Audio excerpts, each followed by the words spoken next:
Wow. Thank you, Mr. Chairman.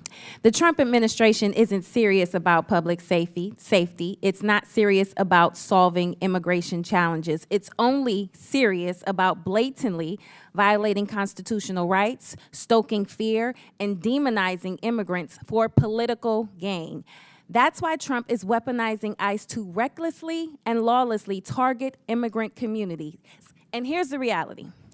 2 weeks ago, I met with community leaders from across my district. Multiple Hispanic faith leaders told me the same thing. Their congregants, regardless of immigration status, are afraid. Afraid to speak Spanish in public, afraid to attend community events, afraid to go to church. Because ICE under this administration has shown it will harass, detain, and deport even wrongfully. No due process, no oversight, no transparency.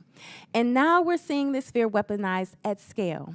Just this week, the president deployed 4,000 National Guard troops to Los Angeles without the consent or consultation of California's governor. So let's be clear. This isn't about border security. This is not about law and order. What it is really about is a reckless power grab.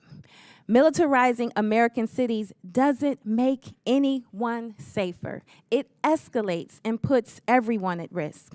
So, Governor Pritzker, as Commander-in-Chief of your National Guard, how concerned are you about this executive overreach? Thank you very much, Congresswoman, and thank you for the remarks that you just made. Our job as governors is to concern ourselves with the public safety of our states, and indeed, one of the very important things that we do is listen to our local law enforcement and listen to the local officials who ask us for help when they need it. We have probably, in my view, forgive me, governors, we have the best state police in the entire country, and we have terrific 13,000 person National Guard.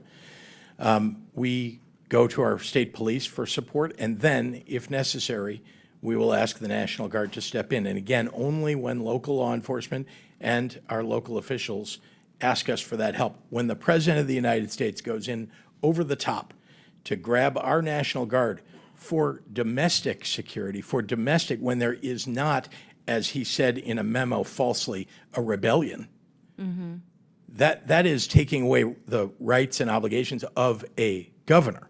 And it ought to be done in consultation with governors. In fact, the more local you get, the more accurate, I believe, the information is about what's happening on the ground. That's why I speak with local leaders of law enforcement, CPD in Chicago or others, before we take any action with National Guard. The President of the United States fails.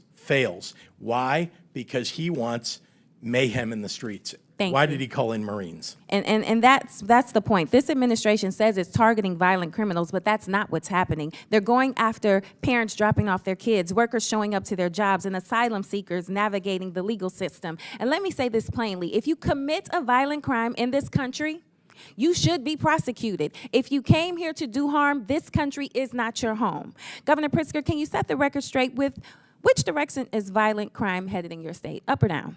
Down significantly. Thank you. And Governor Pritzker, across the country, undocumented immigrants are less likely to commit violent crimes than U.S. citizens. Does that hold true in your state?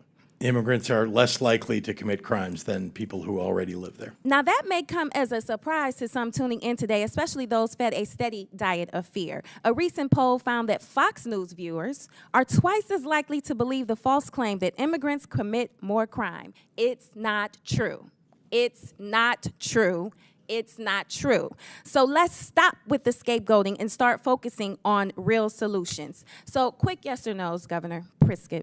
Did Trump's pardon of the January 6 defendants who violently attacked police officers make Illinois safer?